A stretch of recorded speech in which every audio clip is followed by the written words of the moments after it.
That's the context of Sabbath. It's about our worthiness as his beloved. It's not about behavioral modifications. Okay, y'all, I've got my best friend in the world, Lisa Harper, here. We are about to glean wisdom in our Summer Sabbath series from Lisa. And what I love about Lisa, okay, not only is she getting her doctorate, therefore she can give us all the theology about why we need to rest, why God instituted rest, and we could go right back to Genesis. But here is the reality as well. Lisa's raising a daughter and homeschooling this girl, and has a full-time job or 3, and is traveling around the world, has a podcast, is writing books, is speaking and teaching around the world. So, you know, for those of you that are going, okay, as soon as you're thinking of Sabbath, you're ready for more guilt, shame, and condemnation. You're thinking of a Benedictine monk, you know, and you're sitting in, you know, some monastery and going, oh, what you would do to be able to honor the Sabbath and to be able to, you know, you'd love to trade your kid in and say, God told me to keep the Sabbath, so you keep my child. You know, like, so Lisa, help us in our modern world with a lot of really well-intentioned, good-hearted people that honestly want to do this, but kind of can't get how it would work for them. Right. Because sometimes just the practicality of it, you go, I'm sorry, I actually have to work or I'm going to be homeless. And what does it look like to carve out that much time in my schedule? First of all, I do want to go back to the theology of Sabbath because it's so liberating. Because I used to hate Sabbath. I grew up, my mama is Baptist to the bone, and her favorite of the 10 Commandments was remember the Sabbath to keep it holy. And I love my mama, but to her, Sabbath was, we wore tights, and I grew up in Florida, and it's hot as can be. So I just sweat all day on the Sabbath. We sat in church forever. This was before you had cushions and cup holders. You know, this was just wooden pews. So you're sweaty and your butt hurt and you had to sit there forever. And then when we got home, Mom said, you can swim. Now our yard was fenced. You can swim, but you can't wear a 2-piece. So I thought God hated belly buttons. So to me, the Sabbath was just this uncomfortable, long, hard, modest day. And so it wasn't a day I really looked forward to. It wasn't until years later that I understood the context of Sabbath is, you know, God's people, the first representatives of the people he had a relationship with, the Israelites, they've just come out of captivity. All they know is hard labor, 365 days a year, out in the sun, making bricks. The Egyptians had taught them that God was the sun who beat them mercilessly. So when God redeems them, rescues them from out of Egypt, he said, okay, you're not going to understand this now because you still think like slaves, but you're not slaves. You're my children. I don't love you because of your productivity. I love you because you're mine. So he says, one day a week, I want you to carve out a day where you don't work. I don't even want you to be productive. I want you to sit around the table and I want you to love well and be loved and eat carbs. Don't you love that Jesus calls himself the bread of life and not the kale of life? I want you to eat and gather and remember how much I love you. That's the context of Sabbath. It's about our worthiness as his beloved. It's not about behavioral modifications. Yes, there is a place for a cessation of physical activity so that we can lean into the arms of God, not so that we can be guilted. So if you don't get that theological scaffolding, then you'll just make Sabbath about behavioral modification or a calendar timeout. That's not the posture of Sabbath. The posture of Sabbath is, remember how much I love you. Remember how valuable you are to me, not because of your work. Your worth is based on the fact that I called you my own.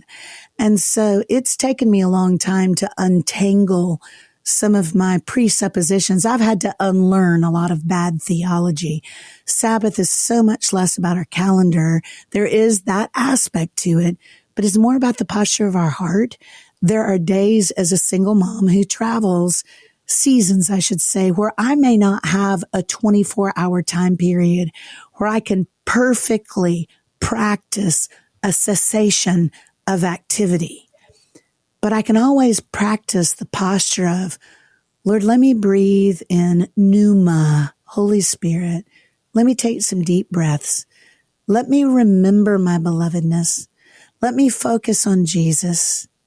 let me be quiet, even if it's a micro-Sabbath. Some of the Sabbaths I take this season are half days or 2 or 3 hours here. The other day I took a nap because I got to Missy's school early. By the way, I don't completely homeschool now because Missy was going to be in therapy for the rest of her life because I was a terribly impatient principal. So now she's in a co-op.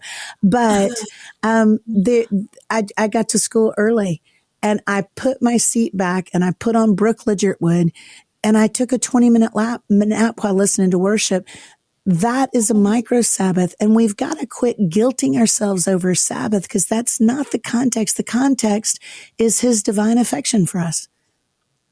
So much of what you said, I absolutely needed to hear, but I think mostly I needed to hear that you take naps in your car because that made me feel so normal. So just thank you for that tidbit of information. I sat in the pickup line and ate a burrito in the car once. And I was Tex-Mex and naps. That's supernatural almost. That's going to be in glory. Lisa, Rachel's got 4 kids under 9. How do you look like that? What is wrong with you? What are you taking? I thought you were like 19. I now have a root of, you have stolen my Sabbath. I have a root of bitterness over your skin. She was also a major cheerleader for a major football team. I'm just throwing that out there. Who, Rachel, are you allowed to say? Are you allowed to say? What? Oh, are you allowed to say who you cheered for? It was basketball. I cheered for the Cavs, and thankfully none of you have my maiden name, so no one can Google that. That is awesome. It was also before I want to see your best turkey the next time I'm with you. Your best turkey. Well, Chris once dug up my photos and shared them with the whole global team. So she has them somewhere. But listen, the Propel community will get them. If you need a little leverage, Rachel, I've got some photos of Chris. I will take them on the down low. How much do you value your job, Rachel? So much. Oh my gosh, please don't send me those. But really do, please. No, Lisa, thank you for setting that up. That was such a phenomenal setup of what Sabbath is. And that is one of the things I love the most about Back Porch Theology is that you, like the way that you make it makes so much sense. I've heard Sabbath.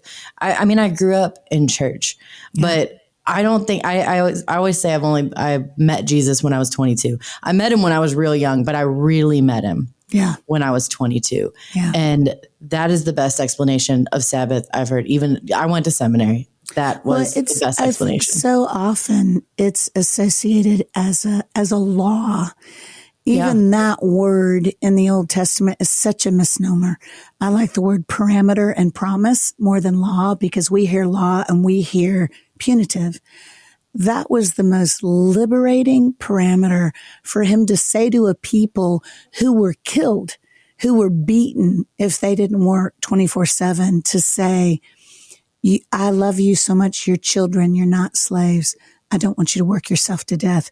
When you really get that original love story, you go, oh, wow. And it just takes the guilt right out of the equation because all of that hangs under a canopy of grace. So tell me, I love that you shared the whole idea. Number one, I think that whole idea of like find a moment to pause, whatever that might be. You said to recognize our belovedness. I'd say for most people, that would be something that is very difficult. It's a difficult place for someone to come to. Like I mean, you threw it out, like know that you're beloved. I know how many years it took me to actually truly believe that for myself. From that comes a lot of freedom. But what can you say to the person that truly, because I think to a degree, Lisa, you've had a lot of shame and guilt in your life as well. So how did you go from shame to beyond intellectual acknowledgement to heart acceptance of your belovedness as a daughter of Christ, which then I think can help you have a Sabbath, however that might look practically. I think it comes from that place of rest in your heart. It's relational. It's not transactional. It's not if I give God this 24 hours, then I'm going to be a better Christian or more dutiful.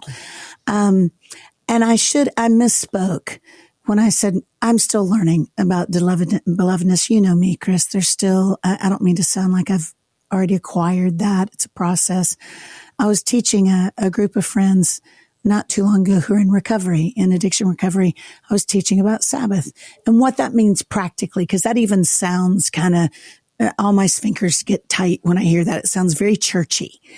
And I said, okay, y'all, here's what that means. I said, it actually means to slow down enough to remember how much God loves you. So here's what I want y'all to do. And they all live in this halfway house. And I said, I want you to, the next time you do your laundry, to get your laundry out of the dryer. And most of them share, they're in a dorm setting. So most of them have a room where they have a roommate. But I said, when your roommate isn't there, I want you to get that laundry out of the dryer, put it against your pillow. And then I want you to close the door. And even if it's just 5 minutes of privacy, I want you to lean back into the laundry because it'll feel like you're being held. It'll be warm behind you, kind of like a human embrace. And I want you to pray this real simple. I want you to just pray, Jesus, give me the grace to lean more fully into your embrace. And that's how we're going to start Sabbath, is y'all just take 5 minutes to lean into warm laundry and begin to learn what it is to be held, which sounds real anthropomorphic. But God does talk about holding us, and he does talk about leaning into his embrace. John was undone by being held by Jesus to find his whole life. He says that at the end of his gospel. And so that to me is a great beginning, but I go back there sometimes because I've got, a few multisyllabic theological terms with regards to the theological, ramifications and exegesis of Sabbath. And I'll sometimes be such a twit in trying to bring just my mind to Sabbath instead of my broken, tired heart to Sabbath. So I do exactly what I encourage my friends in recovery to do. I'll get laundry out of the dryer because I'm single. So there's no one to hold me. And I think if I ever did have a husband, I wouldn't be thinking Sabbath. I'd be thinking something from Song of Solomon. But I will get warm laundry and I'll just lean into it and I'll pray that simple prayer. God, give me the grace to lean more fully into your embrace. That is the posture of Sabbath. I love that so much. Lisa, I can't think of anything better to be kicking off this series. I'm so glad that you're sharing with us today. Oh, thank you for having me, Rachel. Really deeply. Chris has a lot of other smarter friends, but I appreciate it when she actually don't. I mean, me come hang out. I don't have a lot of other smart friends. It's actually a fact. And once you have this doctorate, you're not going to be able to. You're going to have to come up with something else. She has a lot of less naughty friends. She has a lot of less naughty friends. So we love you, and I pray that has truly set people free. I mean, I know people tuning into this. It's everything from the woman that's a corporate CEO going across time zones, having to finish plans and just, basically switches off from the whole concept, thinking because I can't do it a certain way means I can't do it. And I think this is just setting everyone free, going, there's a principle here. And if we can apply that principle within your context, then it's going to replenish you, and it's powerful. So, my friend, I love you loads, and thanks for joining us and kicking this whole series off with us. And I'll chat to you again soon. For all of our Propel women that are listening to this podcast, we just want to say thank you, and we love you dearly, and I'll see you back here next week. Thank you so much for joining us today. Make sure to subscribe to this channel to get notified every time a new video is posted. We are so glad that you're here and look forward to seeing you next week. God bless you.